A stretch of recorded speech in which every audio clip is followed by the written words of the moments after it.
Vamos a escuchar la palabra de Roberto Lacerna. Ustedes lo conocen a Roberto, es economista, analista, tiene mucha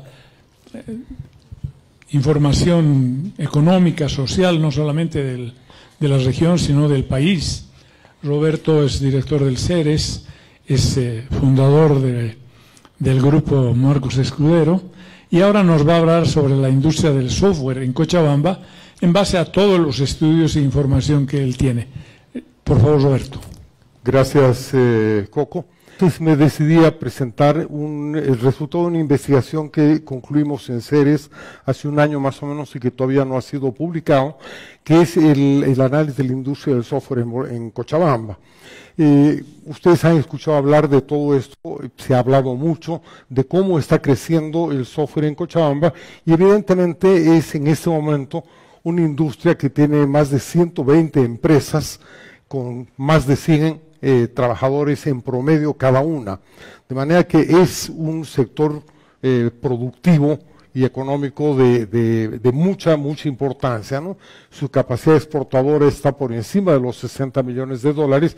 Esta es una estimación que hemos hecho en base a su producción habitual, pero probablemente es mucho más que esto porque es una industria que tiene una gran capacidad para deslocalizarse, para globalizarse y por supuesto cuando las ventas son intocables, intangibles y se realizan en el exterior, es también muy difícil hacer un seguimiento de cuánto efectivamente está llevando y se está trayendo, etcétera. Pero nuestra estimación ha sido de por lo menos unos 60 millones de dólares al año.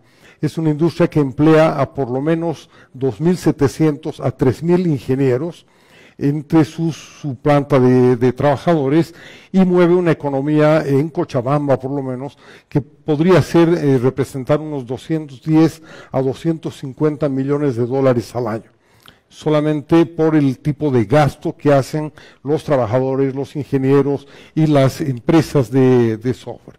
Ahora, todo esto ocurre en un lugar que es absolutamente insólito, que es Bolivia, que es uno de los lugares menos amigables para la inversión pública. En el caso de Cochabamba hemos tenido una sucesión de conflictos, la guerra del agua, hemos tenido las elecciones en las que predominó la presencia de fuerzas antiempresariales, hubo los conflictos violentos del año 2003, las caídas y sucesiones de gobiernos, con finalmente el año 2005 la victoria electoral del MAS, que es una fuerza fuertemente antiempresarial y proestatista. En ese sentido, genera un ambiente poco propicio para la inversión, con el añadido de que el 2009 tenemos ya una constitución que es francamente estatista, ¿no? y que ha generado una señal poco favorable para la inversión.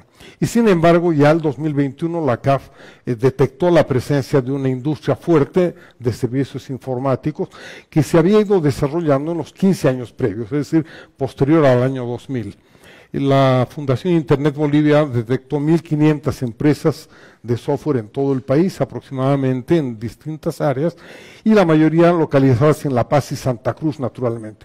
Entonces, es sorprendente que en Cochabamba, que apenas tenía el 19% de las industrias, tuvieran, sin embargo, mucha más visibilidad que en el resto del país, precisamente por el hecho de que hay un gran número de empresas que están dedicadas a la exportación. Ahora, el modelo de software en Bolivia empezó, como en el resto del mundo, como un modelo centralizado, ¿no? En el año 70, el gobierno de Juan José Torres creó el Centro Nacional de Computación, CENACO, ¿no es cierto? Y ahí empezó a darle empuje a la producción de software y al manejo de computadoras, sobre todo a cargo de ingenieros civiles, matemáticos, economistas, etcétera, que se autoprepararon. Muchos de ellos han terminado siendo grandes expertos en software, pero no tenían ninguna formación en esa área. Pero el modelo en ese momento era un modelo centralizado, o sea, la idea era tener una gran computadora enorme, bien puesta en un solo lugar y mandar terminales, y que la gente pudiera trabajar en terminales. Ese fue el modelo de CENACO y ese fue también el modelo de las universidades. En San Simón, San Andrés, etcétera, se crearon centros de procesamiento de datos al año 74 con el mismo modelo, ¿no es cierto? Una gran computadora en una sala que parecía ambiente quirúrgico, ¿no es cierto? Uno entraba con zapatillas, gorritos, con barbijos para no dañar los discos duros, que eran unas cosas así grandes, todo el mundo llevaba con mucha delicadeza.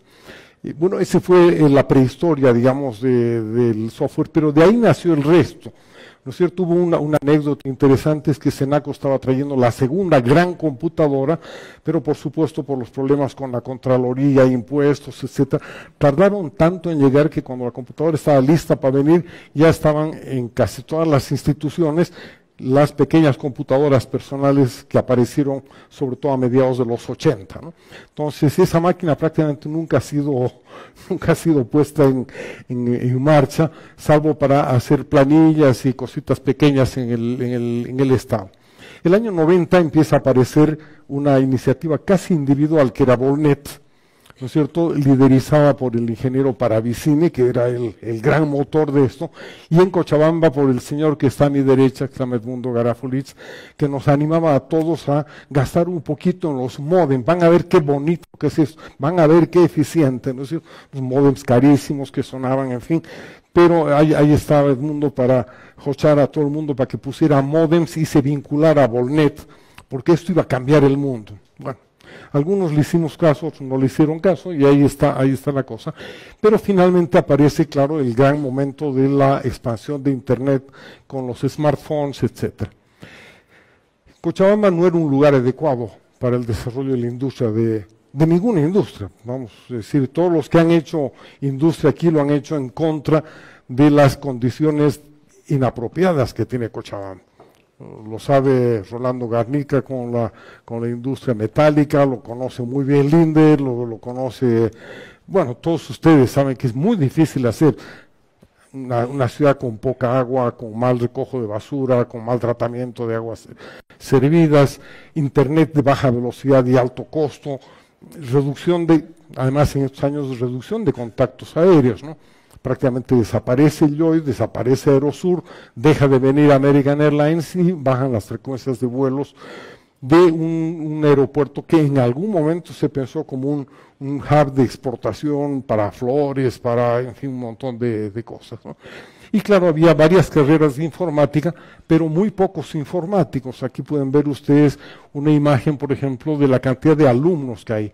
Claro, la carrera de informática parecía atractiva porque el mundo entero se estaba informatizando y muchos estudiantes empezaron a entrar a estas carreras, pero muy pocos se graduaron, como en el resto de las universidades, especialmente las universidades públicas, ¿no?, que tienen una estructura piramidal de un pequeño vértice y una gran base ancha, ¿no?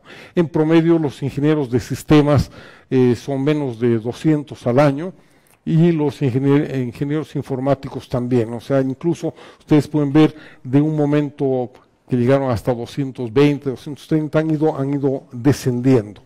En gran parte porque las nuevas tecnologías también permiten la autoformación, ¿no es cierto? La autoformación que hace que una gran parte de los que están dedicados al software, a la producción, a la aplicación de software, son autoeducados, ¿no? Son economistas, ingenieros, dentistas, en fin, que han aprendido. Seguro que Amílcar es un experto en el software de odontología, por ejemplo, ¿no es cierto? Porque así es la práctica ahora, ¿no? Pero los momentos decisivos, como puede verse aquí, es en la constitución de empresas, fueron alrededor del año 2013-2014, cuando el ritmo de creación de empresas de software es considerablemente más alto que el ritmo de creación de otras empresas. En las barras plomas están el porcentaje de crecimiento de empresas en software y en la azul el resto de las empresas.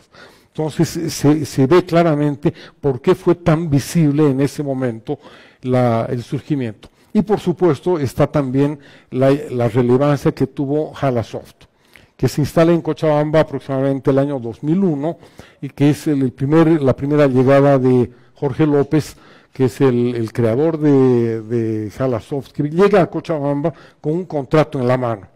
¿no? Él había estado trabajando en Adobe, había estado trabajando en otras empresas en informática en California, consigue un contrato y dice, bueno, esto lo podemos hacer en Cochabamba. Convence a sus socios y a sus colegas de que podía armar un equipo en Cochabamba y no en Palo Alto, y se viene acá, contrata ingenieros y empieza a trabajar el 2001. Unos años después crea la Fundación Jala, porque ocurre que la formación de ingenieros en informática es de alto nivel académico y científico, pero muy baja capacidad práctica. Entonces crea la fundación para darles práctica a los ingenieros y lo crea como un mecanismo de reclutamiento también. Entonces da clases, forma ingenieros y los mejorcitos se van quedando en Jalasoft. Y eso le permite también reclutar gente de muy alto nivel. Un modelo que además han seguido muchas otras empresas, ¿no es cierto? Varias otras han abierto también sistemas de formación de ingenieros y de expertos en software dentro de la empresa. Los tienen durante 6 meses, 1 año, etcétera, les dan un certificado y los mejores son reclutados para la empresa, ¿no? En el 2008 se crea la empresa ya, y esta empresa hace escuela y genera un modelo que es rápidamente replicado por otras empresas, tanto por ingenieros que estuvieron trabajando antes en Jalasoft, como ingenieros que se fueron a otro lado. Entonces, volvemos a esto, en estos 10 años prácticamente se ha creado una industria nueva que tiene casi 3.000 ingenieros de alto nivel trabajando, con buenos salarios en comparación al resto de la economía, por supuesto. Las universidades han respondido a esto. Hay 13 universidades con carreras asociadas al software y 46 institutos que dan también formación en software. No siempre de la mejor calidad, pero les da el certificado inicial para ponerse en la cola de la contratación. Y la estructura empresarial que tenemos es bastante diversificada, con una gran empresa que es Jalasoft, con por lo menos 7 empresas medianas que tienen entre 100 y 200 ingenieros, unas 60 empresas pequeñas que tienen entre 50 y 100 ingenieros, y luego hay una gran cantidad de equipos y grupos que trabajan por contrato individual o colectivamente, tanto con empresas locales como con empresas internacionales, ¿no? Vamos terminando. En suma, tenemos aquí un sector que apenas emplea el 0.6% de la mano de obra, pero que genera casi el 2% del PIB local. Entonces, es un sector de alta productividad y mucha eficiencia. Tenemos datos sobre quiénes están ocupados en qué niveles de software, pero yo creo que no vale la pena entrar a ese tema. En conclusión, tenemos una industria nueva en un lugar sin ventajas. Yo he hablado en algún momento de que el texto que publiquemos debería llamarse desventajas comparativas, ¿no? Porque realmente es muy difícil generar todo esto acá. El tipo de inversión de software es una inversión muy interesante porque es deslocalizada y de conexión global. Entonces es una cualidad que le permite moverse muy rápidamente, ¿no es cierto? La pandemia prácticamente no afectó a esta industria, ¿no es cierto? Se cerraron las oficinas, todo el mundo se fue a su casa y siguió trabajando porque tenían mucha más facilidad que todos los demás de poder hacer trabajo en la casa, ¿no? Otorgando empleos de alta calidad. Y otro dato interesante también es que es una industria que emplea una alta proporción de población femenina, ¿no es cierto? Ahí, por supuesto, no hay una razón de discriminación por género, por edad, etcétera, sino por calidad técnica. Y hay ahí una gran capacidad de competencia. ¿Qué hacer frente a todo esto? ¿No es cierto?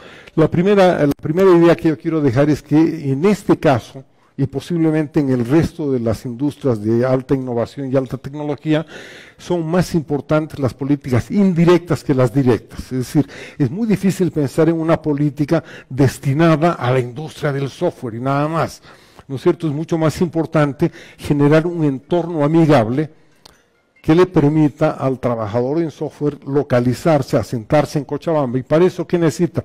Buenas escuelas, un buen sistema de salud, una ciudad amigable en la que el transporte sea fluido, sea bueno, sea adecuado, y donde además tengan entretenimiento, ¿no es cierto? Como todos los trabajadores creativos y de mente necesitan descansar la mente frecuentemente, entonces se necesita también una ciudad que ofrezca amenidades, digamos, entre entretenimiento. Pero además hay que recordar que el impacto de esas políticas tiene efectos muy importantes sobre el resto de los sectores económicos, ¿no? Aunque se proyecten para fortalecer esta nueva industria, su efecto va a ser muy grande para el resto, porque permite una ciudad amigable, atrae gente, atrae inversionistas, etcétera, la educación también. En otras palabras, este es un tipo de industria en el que yo no aconsejaría nunca tratar de controlar, porque es muy elusiva. Fácilmente pueden deslocalizarse, pueden ubicar su casa matriz en otro lado, traerla, etcétera. Miren lo que acaba de pasar en el Brasil con Starlink y con Twitter, con X, ¿no es cierto? El juez ha ordenado fregarlos, etcétera, y Musk ha encontrado la manera de seguir dando el servicio y seguir produciendo los servicios que la gente necesita. Entonces, ese es el mensaje final que yo quisiera dar. Me parece que es una industria muy importante, que hay que tratar de atraerla, pero la manera de atraerla no es específicamente apuntando a la industria, ni tratando de controlarla, sino generando un ambiente que además ha de ser favorable a todo el resto de la economía regional. Muchas gracias.